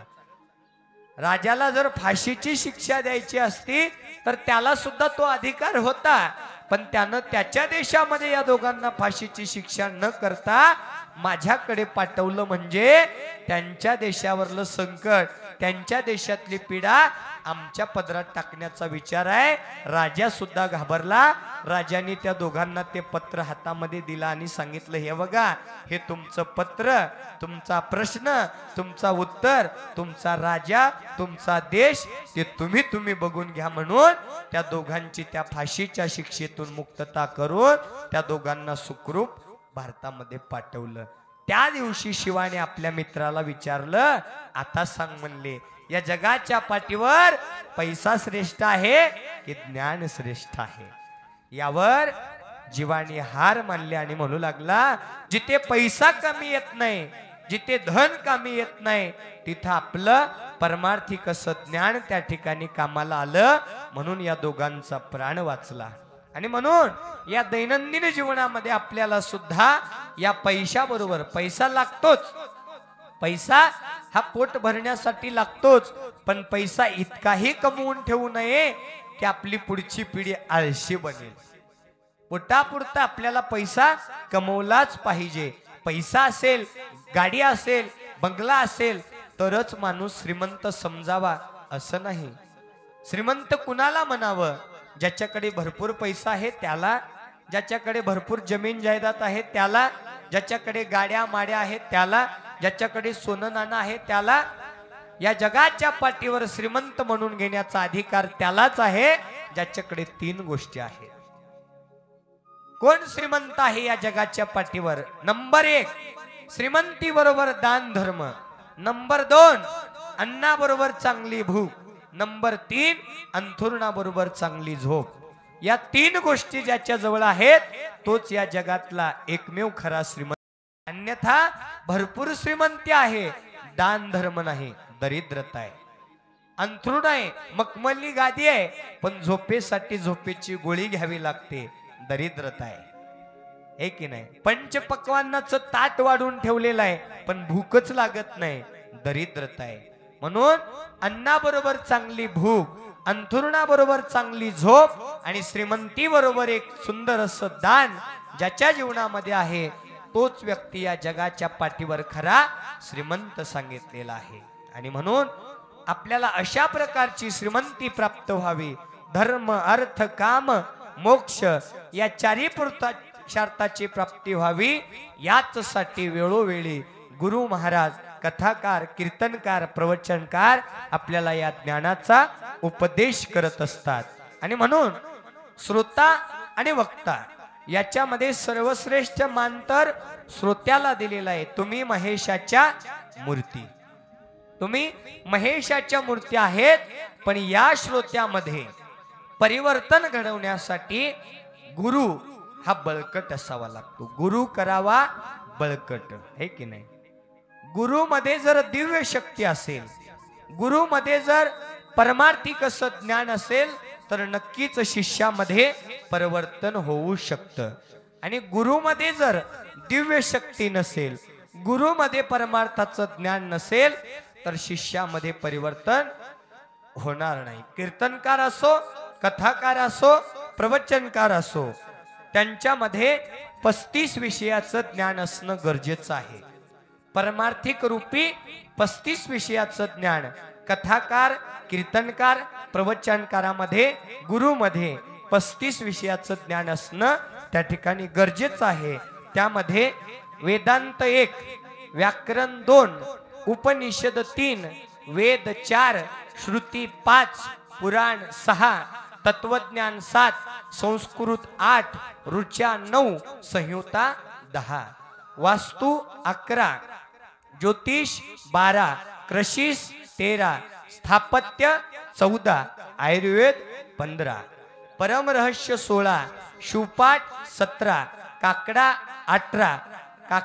18, भजन 19, सिद्धांत सिकामणी दासबोध 20, विचार सागर 21, वृत्ती प्रभाकर 22, लिंग पुराण 23, संत चरित्र 24, शिवलीलामृत 25, शिव महापुराण 26, रुद्रपठण 27, शिवनामावली 28, शिवसहस्त्रनाम 29, पंचदश 30, पंचीकरण 31, सार्थ अनुभवामृत 32, गायन 33, भारूड 34 आणि पाऊल 35. या 35 विषयाचं ज्ञान ज्याच्या जवळ आहे दॅट इज द परफेक्ट कीर्तनकार, दॅट इज द परफेक्ट कथाकार म्हणायला काही हरकत नाही. वरवर दावी शिवाचार आणि पर्यंतरी अनाचार. वरून वरून शिवभक्ती दाखवत फिरू लागलो आणि अंतरंगामध्ये जर अनाचार असेल, दुराचार असेल तर असे कितीही कथा सांगू द्या, कितीही कीर्तन सांगू द्या, शिष्यामध्ये परिवर्तन होणार नाही. जगा सांगे ब्रह्मज्ञान, आपण कोरडा पाषाण जर असेल तर शिष्यामध्ये त्या ठिकाणी परिवर्तन होऊ शकत नाही. शिक्षकामध्ये दिव्य शक्ती असल्यानंतर विद्यार्थी घडतो, तसं गुरुमध्ये दिव्य ज्ञान असल्यानंतर शिष्याचं परिवर्तन होतं. म्हणून अभ्यासाविन बोलू नये फार, तेव्हा गौरी हर वश्य होय. अभ्यासाविन जर आपण भापट पसारा बोलत गेलो तर त्याचा परिणाम शिष्यावरती होणार नाही. म्हणून ज्ञानाची प्राप्ती अगोदर स्वतःला व्हावी आणि स्वतः बरोबर या शिष्याचाही उद्धार व्हावा ही भावना ठेवून जर प्रत्येकाने कार्य करत गेलात तर नक्कीच हे पूर्ण सर्व जग शिवमय व्हायला वेळ लागणार नाही. आणि मग त्या ज्ञानाच्या प्राप्तीसाठी, त्या ज्ञानाच्या अनुभूतीसाठी लावलेल्या या शिव महापुराण कथा आपण श्रवण करत आहोत. या ब्रह्मांडाचा नायक भगवान शिव परमात्मा, ज्याच्या जवळ दिसायला सोनं नाही, दिसायला चांदी नाही, पण त्याच्या आशीर्वादानं जी सोन्याची लंका बनली, त्याचं मूळ कारण काय, इकडे आपल्याला जायचं आहे. ज्या रावणाची लंका म्हणून आपण प्रत्येक जण बोलत असतो ना, ती लंका रावणाची नसून रावणाला दान दिलेली आहे. कोण दिलेली आहे? असा दयाळू कृपाळू कोण आहे? तेच आपल्याला या आजच्या दुसऱ्या दिवसीय शिव महापुराण कथेच्या माध्यमातून श्रवण करायचे आहे की नाही. शिव महापुराण कथेमध्ये कथा वर्णन केल्याप्रमाणे जो दयाळू आहे, कृपाळू आहे, माय बाप दिनांचा उद्धार करता आहे, अशा भगवान शिव परमात्म्याच्या जीवनामध्ये या श्रीलंकेशी एक संबंधित कथा आपल्या समोर वर्णन करून सांगितलेली आहे. एक वेळा विष्णुदेवांची धर्मपत्नी लक्ष्मी माता, या लक्ष्मी मातेला माता पार्वतीनं भेटायची इच्छा मनामध्ये व्यक्त केली. विष्णू लोकामध्ये जाण्याचा हट्ट केला आणि त्यावेळेस भगवान शिव परमात्म्याची आज्ञा घेतली. कोणी घेतली? माता पार्वतीनं. अहो, मला विष्णू लोकामध्ये लक्ष्मी मातेला भेटण्यासाठी जायचं आहे, तुम्ही मला आज्ञा द्या. पतीची आज्ञा का घ्यावी याबद्दलही भगवान शिव परमात्म्याने आपल्या समोर कथा वर्णन केलेली आहे. पती हा देव असतो, पती हा साक्षात शिव अवतार असतो, म्हणून पतीची आज्ञा घेतल्याशिवाय कोणत्याच पत्नीनं आपला उंबरठा बाहेर ओलांडायचा नाही. पतीचा शब्द म्हणजे लक्ष्मण रेखा असते. किती माय मावल्या पतीचा शब्द ओलांडत नाही? हात वरी करा. नाही, तुमचे चेहरे बघून वाटत नाही की तुम्ही मोडत असाल म्हणून. थोडासा आहे की नाही? फार तुम्ही गुणवान आहात. 7 वर्षापासून मी येतो आहे, तुम्ही पतीचा शब्द कधीच ओलांडत नाही. जर पतीचा शब्द ओलांडला, कारण काय होतं? ज्या वेळेस लक्ष्मणाने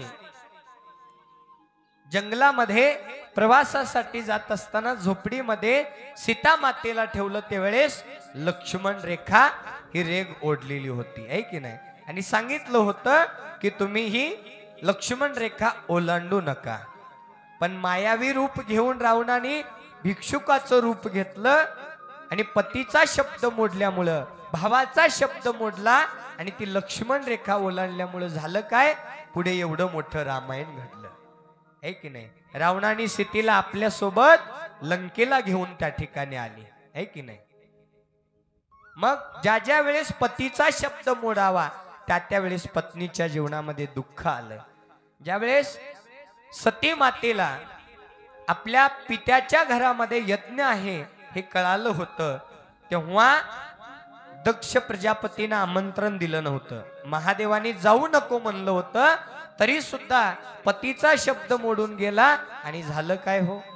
शेवटी स्वतःला भस्म करून घ्यावं लागलं. म्हणजे ज्या वेळी पतीचा शब्द मोडला जातो, त्या वेळी अपमानित व्हावा लागतो. म्हणून पतीचा शब्द कधीच मोडायचा नाही. तुम्ही जरी मोडून गेलात, तुम्ही काय द्यायला काय लग्नाला जायला पैसे, आम्ही काय अर्ध्या तिकिटाचे म्हणले, आता तर लाडकी बहीणच म्हणले, आहे की नाही? 3-3 हजार पडू लागले म्हणले, आता तर विषयच संपला म्हणले, आहे की नाही? तुम्ही काय द्यायलात का? मी जाणार म्हणून तुम्ही लग्नाला जाता आणि पाहुणे तुम्हाला कुंकू लावलेली साडी आहेर करतात, मग तोंड पाडून घरी येतात. मग पतिदेव विचारतात काय झालं? लग्नाला गेले आणि पाहुण्याने असला अपमान केला आणि कुंकू लावलेली साडीच आहेर केली, जा अजून 2दा. जाऊ नको म्हणलो होतो ना तुला? ऐकायचं पतीचं. पती ज्या ठिकाणी जाऊ नको म्हणतात तिथं पत्नीनं जायला नाही पाहिजे, कारण तो शब्द म्हणजे साक्षात शिवाचा शब्द असतो, त्याचं पालन आपण केलं पाहिजे. म्हणूनच माता पार्वतीनं भगवान शिव परमात्म्याची परवानगी घेऊ लागली. महादेवा, मला विष्णू लोकामध्ये लक्ष्मी मातेला भेटायला जायचं आहे, तुम्ही मला आज्ञा द्या. महादेवानी पार्वतीला जाण्यासाठी आज्ञा दिली.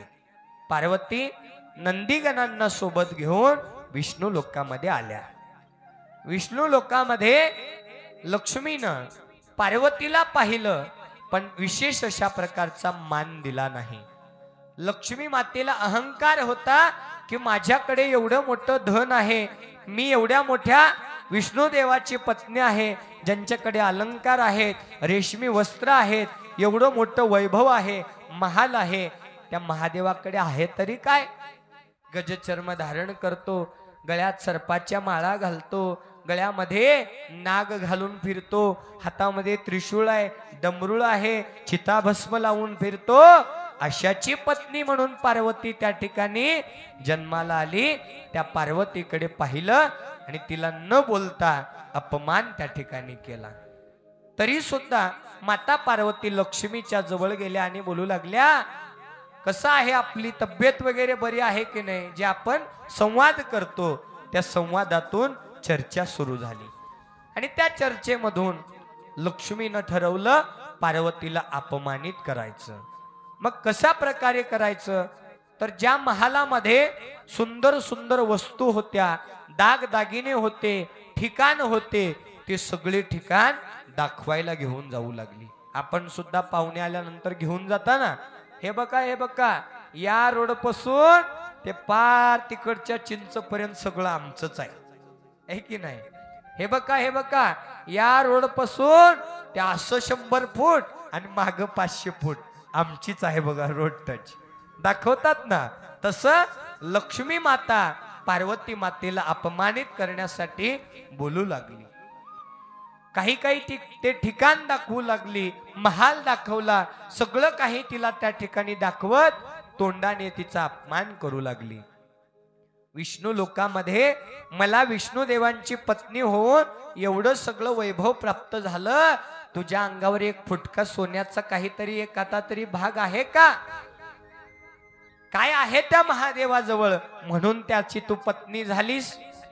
पहा, या विष्णू लोकामध्ये पहा, या ब्रह्म लोकामध्ये पहा, सगळं काही वैभव प्राप्त आहे, तुझ्याकडे आहे तरी काय? सांग, शरीरावर कुठला दाग दागिना आहे?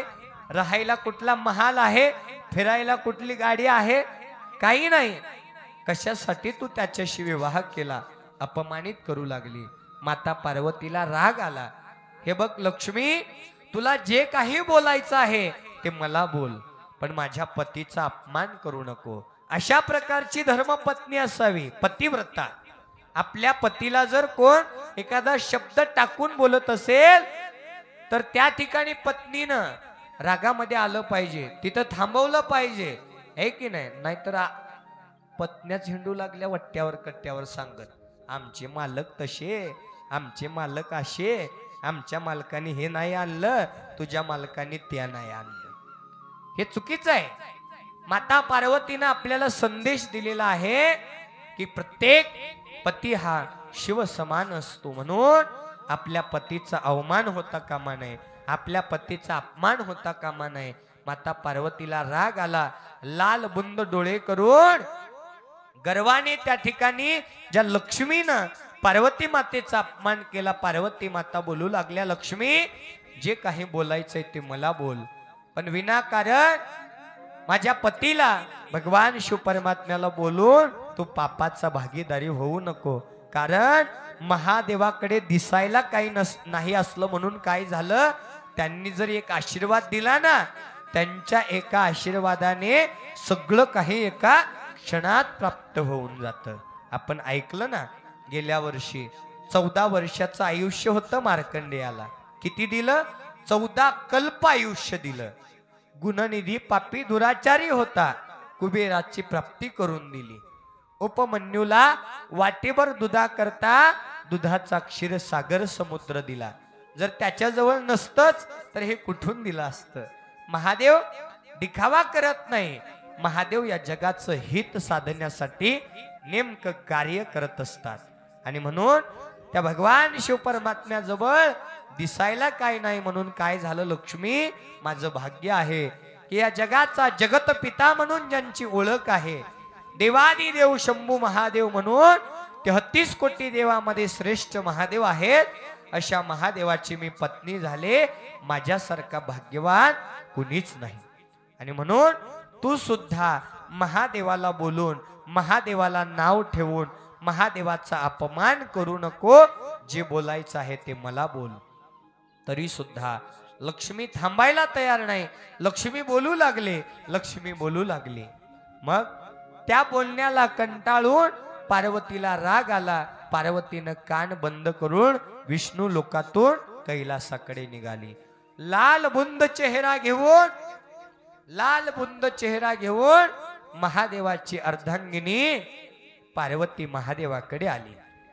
महादेवाच्या समोर उदास होऊन बसले असताना महादेव विचारू लागले, काय झालं देवी? चेहरा उदास का झाला? है की नाही? चेहरा उदास का झाला? यावर माता पार्वती म्हणू लागली, अगोदर तुम्ही मला एक वचन द्या.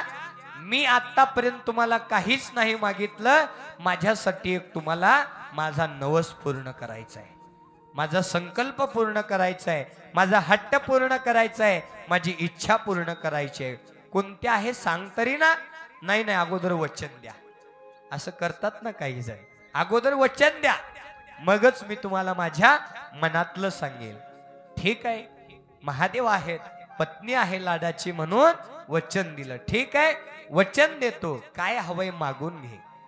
पार्वती म्हणू लागली, या जगाच्या पाठीवर असा एकही महल नसला पाहिजे, असं मला एक सोन्याचा महल बनवायचा आहे, ज्याला 7 दारं असावे.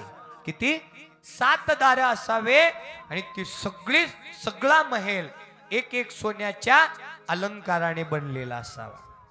है की नाही? असा महल की ज्याच्याकडे सगळे देवी देवता नुसतं पाहत राहावे, असा महल बनवावा. आणि त्याच्या वास्तुशांती निमित्त आमंत्रण म्हणून मला लक्ष्मीला बोलवायचंय. का बोलवायचंय? तर तिच्या मनाचे जो अहंकार आहे, तिनं मला आज अपमानित केलं, माझा अवमान केला. मी विष्णू लोकांमध्ये गेले असताना तिथं मला तिनं अपमानित करून तुमच्याबद्दल शब्द बोलले. काय बोललं देवी सांग ना मला. तिनं म्हटलं, काय आहे त्या महादेवाजवळ म्हणून तू त्याची पत्नी झाली? काय आहे त्याच्या जवळ राहायला म्हणून तू त्याची पत्नी झाली? विनाकारण तिनं तुमचा अपमान केला. त्या अपमानाचा बदला मी तिला वास्तुशांतीला बोलवून घेणार आहे. है की नाही? महादेव म्हणू लागले, असं नसतं देवी, जिथल्या तिथं सोडून द्यायला शिकलं पाहिजे. तिनं अपमान केला, तिनं अवमान केला, तिला तिची शिक्षा तिच्या रूपानं कधी का होईना भेटेल. तू हा मनातून विचार काढून टाक. असा माझा देव भोळा आहे. अन्यथा एखादा म्हणला असता, हा तिनं तसं म्हणली का, चल बघतो मी, आहे की नाही, म्हटलं असतं एखादा. पण महादेव आहे, महादेवानी काय म्हटलं, अपमान हा पचवता आला पाहिजे. ज्याने जीवनामध्ये अपमान पचवला ना, तोच उंच शिखरावर जातो. आणि ज्याने रागामध्ये एखादा वाईट निर्णय घेतला ना, तो एका क्षणात संपतो. म्हणून नेहमी म्हणतात ना, एक म्हण सुद्धा आहे, रागामध्ये कुठलाच निर्णय घेता कामा नये. रागामध्ये कुठलाच डिसिजन घेता कामा नये. कारण रागामध्ये घेतलेला डिसिजन हा नक्की चुकीचा असू शकतो. पश्चाताप पुन्हा होतो. त्याच्यामुळे संकट आलेला आहे, राग आलेला आहे, अपमान झालेला आहे, अवमान झालेला आहे, तो पचवता आला पाहिजे. आणि त्याचं उत्तर वेळ आल्यानंतर बरोबर आपल्यालाही देता येतं. तो भगवान शिव परमात्माही त्याची शिक्षा देतो, पण त्याची आपण वाट पाहायची. लगेच एखाद्याने 1 शिव्या दिल्या म्हणून आपण 4-5 शिव्या देऊन मोकळं व्हायचं नाही. पचवा, ते दुःख पचवा. है की नाही? या जगाला हाताने मारून समजावण्यापेक्षा, तोंडाने शिव्या देऊन समजावण्यापेक्षा प्रेमाने जगाला जिंका. आणि या जगाच्या पाठीवर खरा जर धर्म कोणता असेल तर त्या ठिकाणी वर्णन करून सांगितलेलं आहे. या जगाच्या पाठीवर खरा धर्म कोणता आहे? खरा तो एकची धर्म, जगाला प्रेम पावे.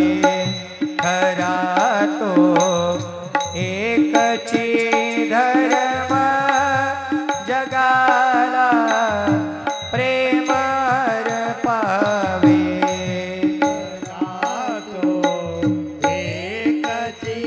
धर्मा जगाला प्रेमार पावे खरा तो एकची धर्मा जगाला प्रेमार पावे खरा तो एकची धर्म जगाला प्रेमर पावे खरा तो एकची धर्म जगाला प्रेमर पावे खरा तो एकची धर्मा जगाला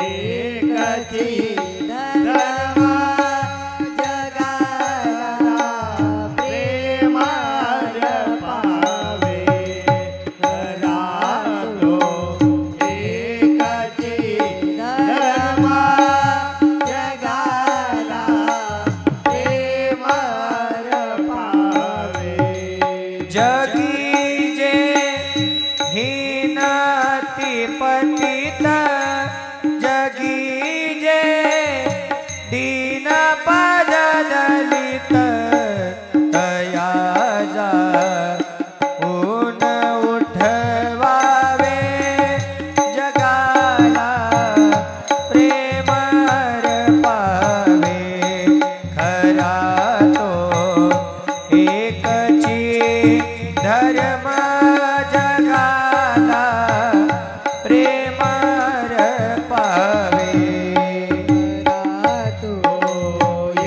धर्म जगाला प्रेमर पावे खरा तो एकची धर्मा जगाला प्रेमार पावे खरा तो एकची धर्मा जगाला प्रेमार पावे नम पार्वती पतये शिव हर हर हर हर खरा तो एकची धर्म जगाला प्रेमर पावे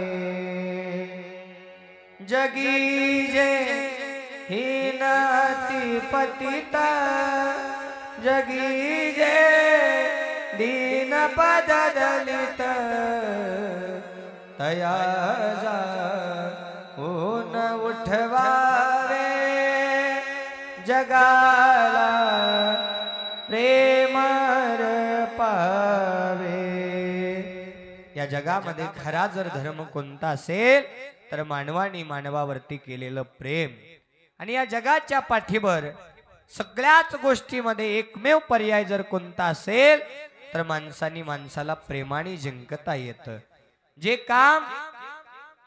काम भांडण केल्याने होत नाही जे काम पैसा देऊन होत नाही ते काम या वाणीनं आपण जर प्रेमानं चार गोष्टी बोलल्या ना तर ते काम चटकन होऊन जातं मग भगवान शिव परमात्मा आपली पत्नी असणारी माता पार्वतीला सांगू लागले देवी तुम्ही तो अपमान सोडून टाका हे की नाही अपमान मनामध्ये धरून ठेवू नका तो अपमान तुम्ही सोडून टाका आणि लक्ष्मी मातेला क्षमा हे करा असा दयाळू कृपाळू भगवान शिव परमात्मा आहे ज्यांनी लक्ष्मी मातेचं बोलणं मनावर न घेता तिला क्षमा करायला सांगितलं पण तो हट्ट होता पत्नीचा स्त्री हट्ट तीन हट्ट राजहट्ट बालहट्ट आणि स्त्री हट्ट त्यामधील हा स्त्री हट्ट होता आणि तो हट्ट भगवान शिव परमात्म्यासमोर सुरू झाला तुम्ही मला वचन दिलेलं आहे त्या वचनाची पूर्ती तुम्ही केली पाहिजे आणि तुम्ही माझ्यासाठी तसा महाल बांधलाच पाहिजे तुम्ही मला वचन दिलेलं आहे आणि मी आजपर्यंत तुम्हाला काहीही नाही मागितलं आज मी तुम्हाला एक महाल बांधण्याची विनंती करत आहे ती विनंती तो हट्ट तुम्ही पूर्ण करा महादेवानी सांगितलं ठीक आहे मी महालही बांधीन वास्तुशांतीही करीन पण तू बदला मात्र ज्या पद्धतीनं लक्ष्मी मातेनं तुला बोललं त्या पद्धतीनं तू लक्ष्मी मातेला अपमानित करायचं नाही, एवढं मात्र सांगितलं. त्यांना तू निमंत्रण दे, बोलव. त्यांना बोलायची काय गरज, त्यांना ऑटोमॅटिक कळून जाईल का हा महाल कुणी बनवलेला आहे, भगवान शिव परमात्म्याने बनवलेला आहे. याला पैसे कुणी दिलेले आहेत, भगवान शिव परमात्म्याने दिलेले आहेत. भले तो बनवणारा मिस्त्री वेगळा असेल, पण पैसे कुणी दिले, भगवान शिव परमात्म्यानेच दिले, आहे की नाही. लगेचच भगवान शिव परमात्म्याने विश्वकर्म्याला बोलावून घेतलं आणि विश्वकर्म्याला आज्ञा दिली की तुम्ही या जगाच्या पाठीवर असा एक महल बनवा की ज्या महिलाकडे सगळे देवी देवता ऋषी मुनी नुसते बघत राहावे. या जगाच्या पाठीवर अगोदरही तसा महल बनला नाही आणि नंतरही तसा महल बनणार नाही. मग विश्वकर्म्यांनी भगवान शिव परमात्म्याच्या आज्ञेने महल बनवायला सुरुवात केला. बघता बघता काही दिवसात सुंदर अशा प्रकारची सोन्याचा महल त्या ठिकाणी बनला. 7 दरवाजे त्याला मोठमोठे त्या ठिकाणी बनवण्यात आले आणि संपूर्ण सोन्याचं महल, ज्याला पाहिलं तर नजर लागावं असला महल त्या ठिकाणी बनवला, जो आतापर्यंत कुणी बनवलाही नाही आणि नंतरही कुणाला बनवता येणार नाही. सगळी झाडी झुडपी बाग बगीचे सर्व काही त्या ठिकाणी निर्माण केलं. जी जी काही त्या ठिकाणी अपेक्षा होती, ज्या ज्या काही गोष्टीची आवश्यकता होती, त्या सगळ्या गोष्टी त्या महिलामध्ये निर्माण करण्यात आला. बांधकाम पूर्ण झालं. संपूर्ण सोन्याची लंका. वास्तुशांतीचा मुहूर्त काढण्यात आला आणि वास्तुशांतीसाठी सगळ्या पाहुणे रावळे देवी देवतांना सोबत लक्ष्मीला वास्तुशांतीची विधी करण्यासाठी विश्रवा नावाचे ऋषी, जे ब्राह्मण कुळामध्ये जन्म आहेत, ते राजा रावणाचे पिता आहेत. विश्रवा ऋषी आणि कैकया या दाम्पत्याच्या पोटी त्या ठिकाणी रावणाचा जन्म आहे. आणि त्या विश्रवा ऋषींना भगवान शिव परमात्म्याने या महिलाची वास्तुशांती करण्यासाठी आमंत्रण दिलं, आहे की नाही, विश्रवा ऋषीला. आणि विश्रवा ऋषी त्या ठिकाणी या वास्तुशांतीचा मुहूर्त काढून देऊन वास्तुशांतीचा त्या ठिकाणी विधी पूर्ण करण्यासाठी महालामध्ये आले. सगळे देवी देवता पाहुणे रावळे सर्व काही जमले आणि त्या ठिकाणी पूजा विधी सुरू झाली. होम हवन घालण्यात आला. महायज्ञपूर्वक त्या ठिकाणी विधीपूर्वक या महालाची वास्तुशांती सुरू झाली, आहे की नाही. महारुद्र अभिषेक करून या महालामध्ये सगळं काही विधीपूर्वक विधी संपन्न झाली. विधी झाल्यानंतर भोजनाचा कार्यक्रम सुरू झाला आणि पाहुणे रावळ्यांना सर्व महल दाखवण्यासाठी माता पार्वती घेऊन जाऊ लागली. दाखवता दाखवता लक्ष्मीचा नंबर आला. लक्ष्मी मातेला पार्वती माता सोबत घेऊन जाऊ लागली. बघ, ज्या महादेवाला तू नाव ठेवलं, ज्या महादेवाची निंदा केली, ज्या महादेवाकडे काही नाही असं तू म्हणलं ना, त्याच महादेवांनी हा महाल बांधलेला आहे. पहा, एक एक त्या ठिकाणचा भाग सोन्याचा बनलेला आहे. तुझा महाल दगडाचा असू शकतो, पण माझ्या भगवान शिव परमात्म्याचा महाल कसायचा आहे, सोन्याचा आहे. जेवणाचं ताट सुद्धा सोन्याचं आहे, बसायचा सोफा सुद्धा सोन्याचा आहे.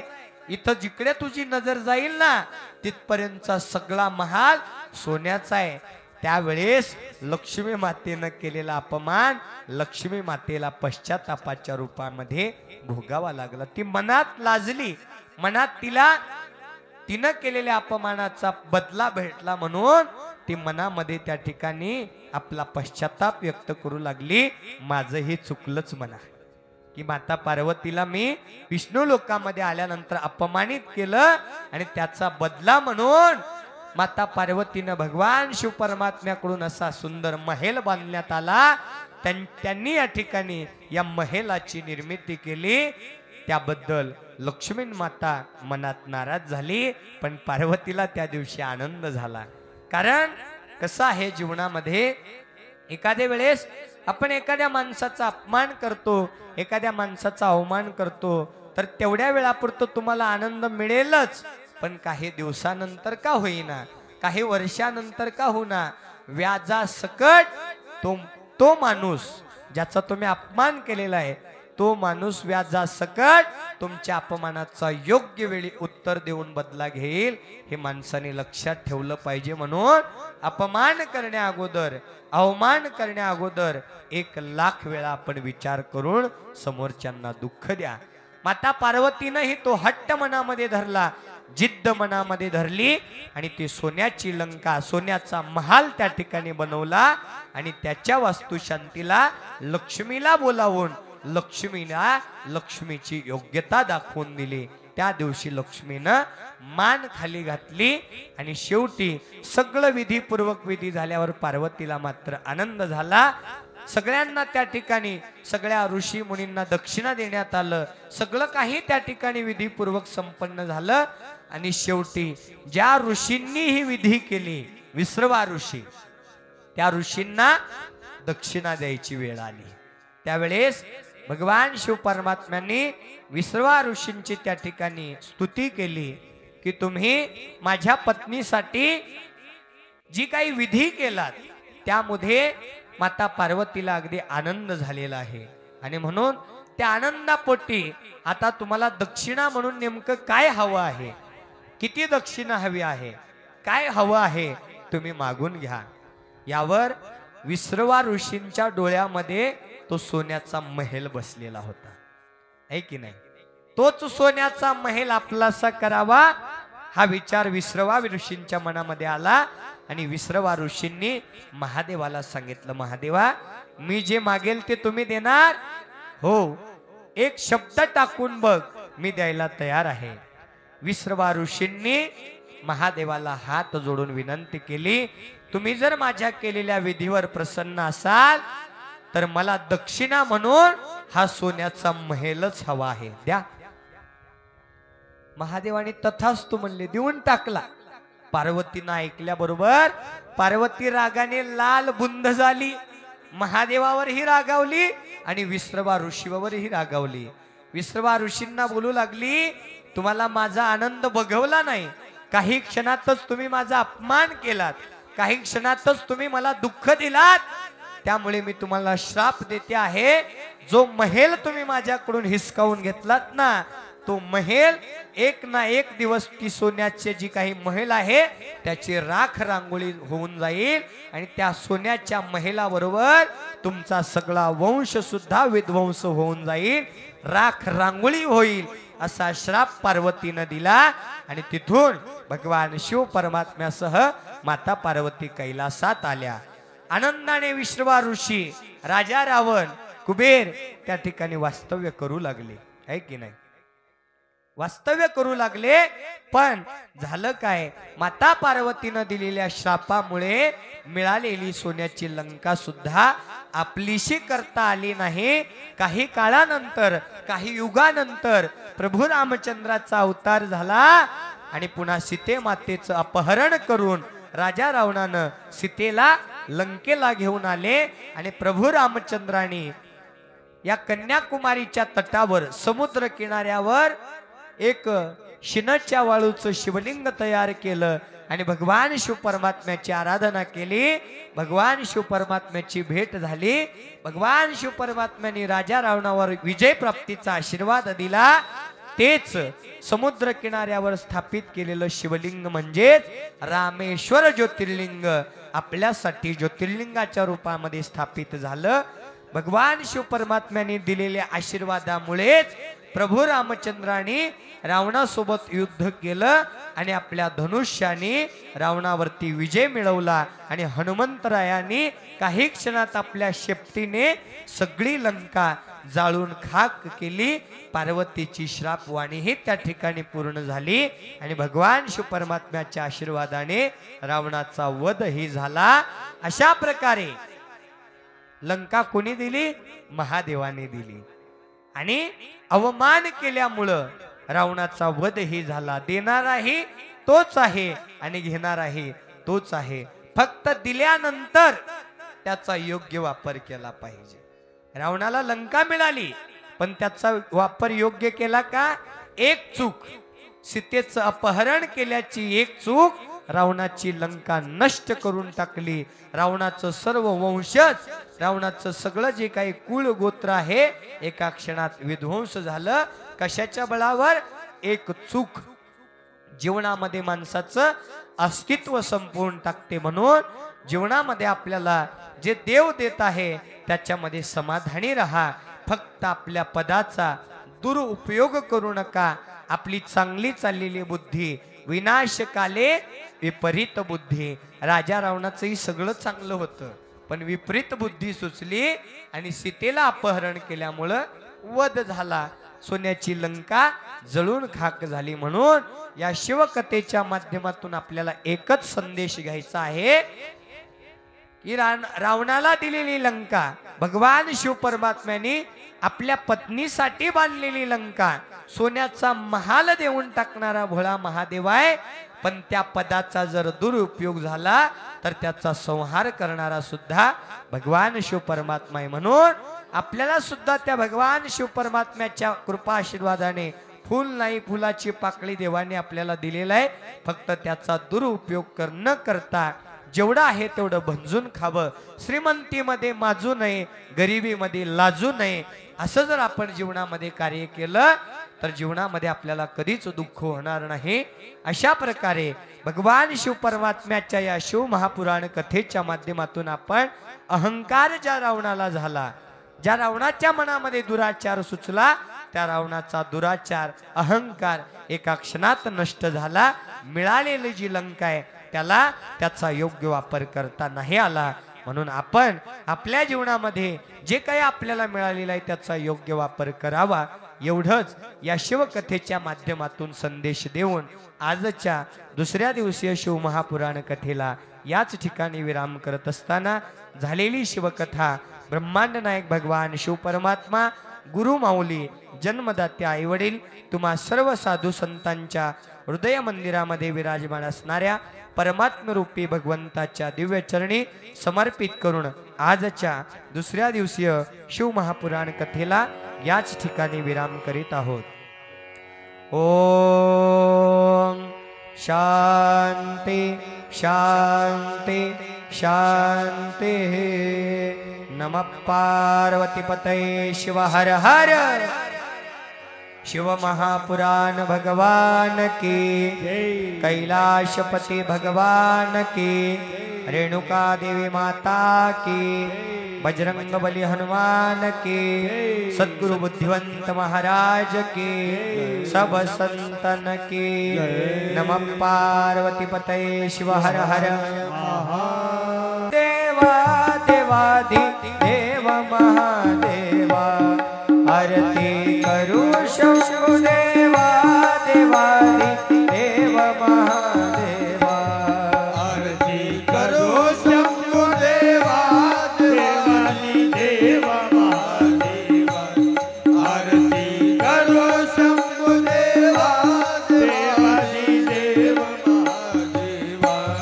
ओ जल भस्माने पूजा करूनी बेदवा चरणाला, पाहुणी आईसी भोळी भक्ती मनी शंभु देव हसला. भक्ता तारणारा देव हा भोळा, त्याच्या सेवेत जन्म जावा. आरती करो शंभु देवा देवाधि देव भोले. आरती करो शंभु देवा देवाधि देव महादेवा. ओ धूप दीप लावून नैवेद्य दाखवू मुखाला, पाहुणी आईसी गोड भक्ती मनी शंभु संतोषला. दान देणारा सुखाचा झरा, त्याच्या सेवेत जन्म जावा. आरती करो शंभु देवा देवाधि देव जय भोले. आरती करो शंभु देवा देवाधि देव महादेवा. ओ शंख डमरू टाळ मृदंग वाजवू आरतीला, भोळ्या भक्तीने